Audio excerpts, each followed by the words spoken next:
Je suis ravie de vous retrouver une fois de plus pour cette nouvelle vidéo. Moi, c'est Bettina. Je suis adepte du bien-être par le rangement, l'organisation et l'aménagement de nos intérieurs. Je partage aussi des moments de vie qui peuvent nous permettre d'avancer, qui peuvent nous édifier. Donc, je suis ravie de revenir aujourd'hui avec cette nouvelle vidéo qui sera du coup un moment de ma vie que je vais vous partager qui peut tous nous apprendre quelque chose. Je vais commencer un peu avant le moment pour que vous ayez une idée, pour vous donner une vraie idée de pourquoi, comment j'en suis arrivée là, parce que sinon ça fera juste un peu une histoire sans tête. Avant que j'arrive en France, quand j'étais au Congo, je me suis arrêtée en terminale. Je n'ai même pas passé mon bac parce que j'ai eu ma fille, j'ai eu Sarah. Donc après, je suis partie en Côte d'Ivoire. Je pense que j'y suis restée 1 an et demi, 2 ans. Et ensuite, je suis arrivée en France. Quand je suis arrivée là, j'avais en tête l'envie de repasser mon bac et refaire mes études. Je ne pensais même pas que c'était possible, mais je me disais, si c'est possible, je voulais en tout cas reprendre mes études parce que j'avais toujours ce rêve de faire des études supérieures. Donc, quand j'arrive en France, je fais les démarches qu'il faut. Je me rends compte que je peux passer un équivalent de bac. Me voilà partie pour faire cet équivalent de bac.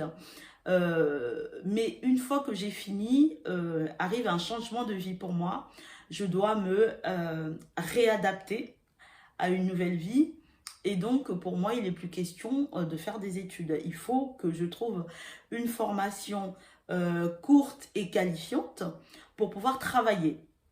Donc, sur ce fait-là, je vais trouver une formation de 3 mois pour être téléopérateur. C'était, on va dire, les débuts des années 2000 et c'était un peu le boom des call centers en France.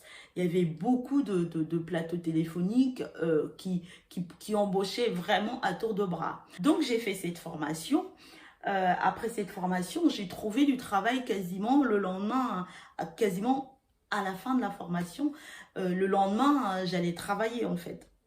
J'ai fait ce travail, je pense, pendant 3 mois. Et au bout de 3 mois, je suis recrutée par quelqu'un de ma famille pour faire assistante commerciale. Quand mon contrat se termine, je vais finalement me diriger vers une formation de commercial parce que finalement, je me suis dit que ça m'irait. Je me suis dit que ça me plairait. Donc, je suis retournée faire des études. J'ai fait 1 année, j'ai fait une formation de force de vente que j'ai très bien réussi. Allez, je vais me célébrer un petit peu. J'ai été major de ma promotion, donc c'était vraiment une fierté pour moi. Sauf que quand je finis cette formation, je cherche du boulot, je n'en trouve pas. Et là, j'étais vraiment confrontée, la première fois de ma vie, au racisme dans le milieu professionnel. Bref, aujourd'hui, ce n'est pas le propos. Et au final, au bout de 2-3 mois, je pense, de recherche infructueuse, je suis comme tout le monde, j'ai besoin de travailler pour payer mes factures. Je retourne en call center. Je retourne travailler au call center, la mort dans l'âme, me disant juste, bon, voilà, c'est juste, je vais continuer à chercher, mais en attendant, il faut bien que je travaille. Et quasiment en même temps, je tombe enceinte de ma 2e fille. Donc, ce qui fait qu'à la fin de ce contrat-là, j'arrête parce que j'étais pas bien, j'étais malade, bref. Les femmes connaissent ces moments-là. Donc, j'arrête de travailler. Je rentre en congé maladie, ensuite congé maternité. Et comme c'était ma 2e, je me suis dit, je vais prendre un petit congé parental pour pouvoir après me relancer. Je voulais un peu profiter de ma fille. Donc, je prends un congé parental. Par exemple, pour le congé parental, avec mes 2 filles, j'avais 300 €. 300 €, c'est pas grand-chose. Donc, ce qui fait que rapidement, je pense que ma fille, elle devait avoir 6 mois à peu près. J'ai l'intention d'arrêter mon congé parental pour retrouver du travail. Il se trouve que là, entre-temps, j'ai réfléchi, je me suis dit, je ne vais pas me relancer pour être commerciale, je vais faire autre chose. Donc, j'envoie des candidatures spontanées, j'ai pas de réponse. J'envoie des candidatures aussi à une société d'assurance qui est dans le coin, qui est dans la ville, qui était célèbre, où il y avait plutôt des bonnes conditions de travail, le salaire qui aurait pu me convenir. Et donc je postule là, on me renvoie à un courrier, le blabla habituel. Votre candidature nous a intéressés, mais blablabla, on n'a pas besoin pour l'instant. Mais on met votre CV de côté au cas où. Bon, on a tous reçu ce genre de message et on se dit juste, bon, combien de fois ils nous appellent. Donc, dans mes recherches, à un moment, je me dis, bah, je vais retourner en call center, l'amour dans l'âme, parce que j'ai besoin de travailler. Et donc, il y avait une agence d'intérim spécialisée dans les... Et dans le coin, il y en avait 2 ou 3 à l'époque, mais qui avaient super mauvaise réputation.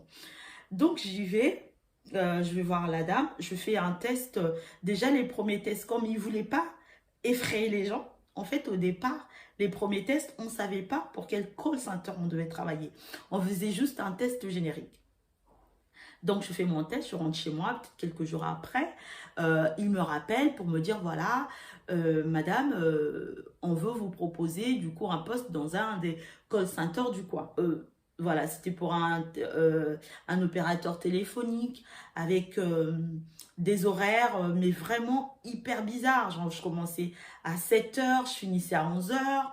Après, je reprenais à 15 heures jusqu'à 21 heures en ayant 2 enfants en bas âge. Mais j'avais besoin de travailler. Donc, quand je vais pour signer mon contrat, la personne qui me reçoit était vraiment abattue. Elle me dit, écoutez, madame, j'espère que vous allez signer quand je vais vous dire pour quel call center vous allez travailler, vous allez signer parce que vraiment il y a beaucoup de personnes qui une fois le contrat signé sont rentrées chez eux, ont réfléchi et m'ont laissé tomber. Donc je n'arrive pas à recruter, mais j'espère au moins que vous allez pouvoir aller jusqu'au bout. Je vais donner ma parole que voilà, moi je vous laisserai pas tomber.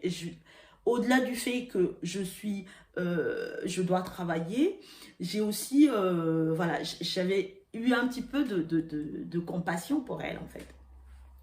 Donc, je signe mes papiers. Quand je sors de là, je vous jure, dès que j'avais même pas fait 100 mètres, c'est la fameuse société d'assurance qui m'appelle. La société dans laquelle je rêvais de travailler, qui pour moi était à ce moment-là un peu le Graal professionnel. En tout cas, à mon niveau. Et donc, il y a une personne qui m'appelle. Bonjour, je vais l'appeler Madame D. Bonjour, je m'appelle Madame D de telle société. Je vous appelle parce que vous vous souvenez, ça faisait peut-être 1 mois ou 2, vous nous avez envoyé un CV qu'on avait mis de côté, mais là maintenant on a besoin de personnes. Est-ce qu'on peut vous appeler pour passer un entretien? Et là, dans ma tête, c'est tsunami. Parce que ça fait même pas 5 minutes en fait que je viens de donner ma parole. Donc qu'est-ce que je fais? Je me sens vraiment mal. Et là, je dis à la personne, écoutez, moi j'avais rêvé d'avoir votre coup de fil.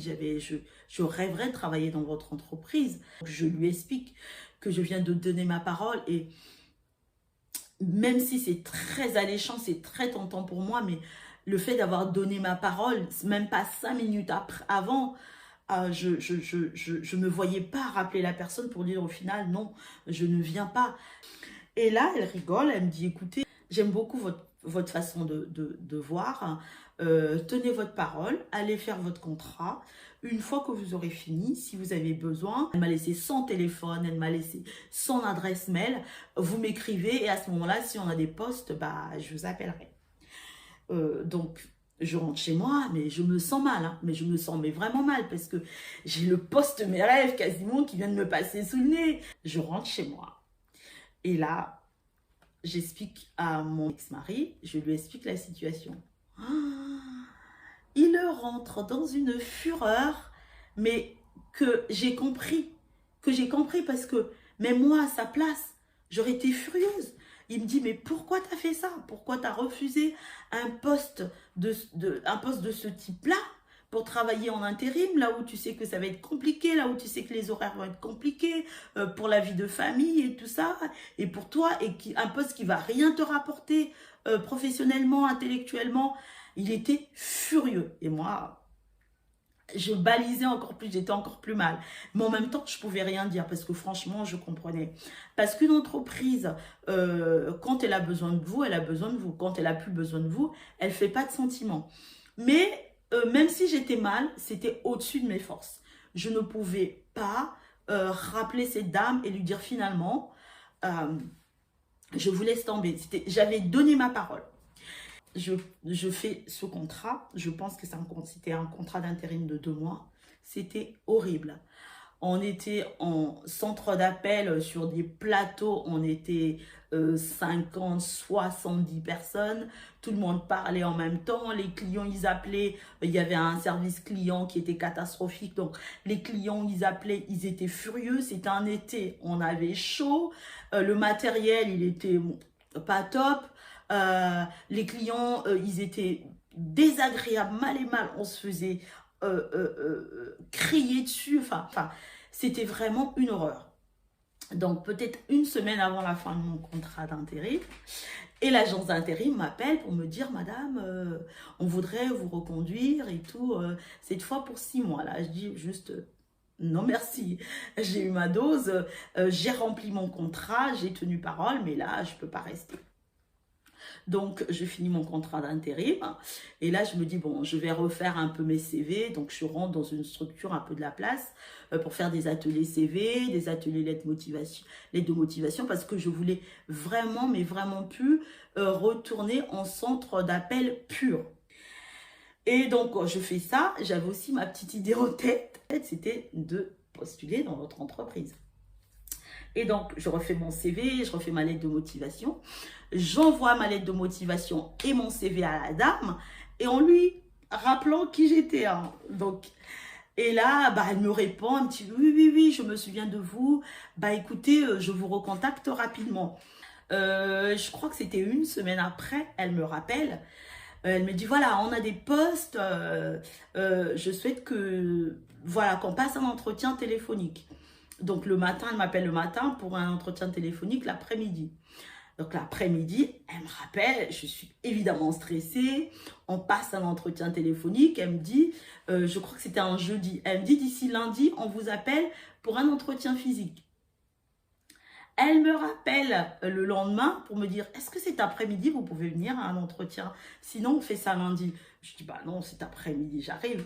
Et quand je vais la voir cet après-midi-là, bien sûr qu'il y a une partie encore entretien d'embauche, mais je vois déjà qu'elle a switché, qu'elle me parle déjà comme si j'étais sa collègue en fait. Et vraiment, je passe le week-end à me dire, est-ce que ça va fonctionner, même si je me dis que bon, l'entretien s'était bien passé, on avait plutôt eu un bon feeling. Et donc, elle ne me rappelle pas le lundi, mais elle me rappelle le mardi pour me dire que je suis prise.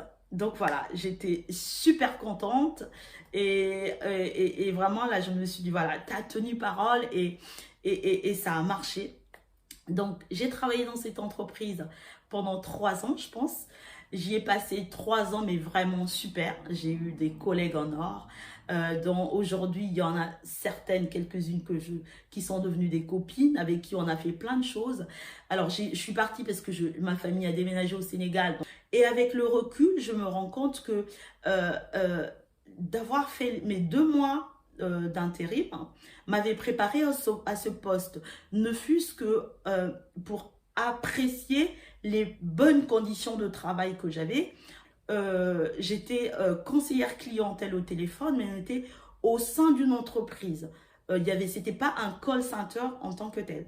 Et aussi pour supporter le niveau de stress qu'il y avait là-bas, comme j'avais déjà eu un stress élevé. Et bah du coup, j'ai pu mieux supporter le niveau de stress. Et ce poste-là aussi m'a préparé à mon poste d'aujourd'hui. Je raconterai certainement un jour l'histoire de mon recrutement au dernier travail, là où je suis.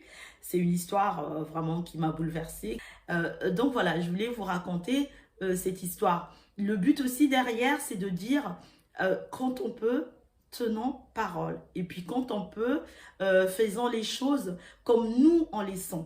comme comme notre cœur nous le dit. Mon cœur à ce moment-là n'était pas pour briser cette parole. Je suis allée jusqu'au bout et même si ce travail-là était difficile, j'avais quelque part derrière, c'était de ma responsabilité et au final, je pense que ce travail-là m'a permis aussi de me dire fini l'école Sainte-Heure, de passer un peu, de sortir un peu de cette zone qui devenait un petit peu une zone de confort, puisque même après avoir fait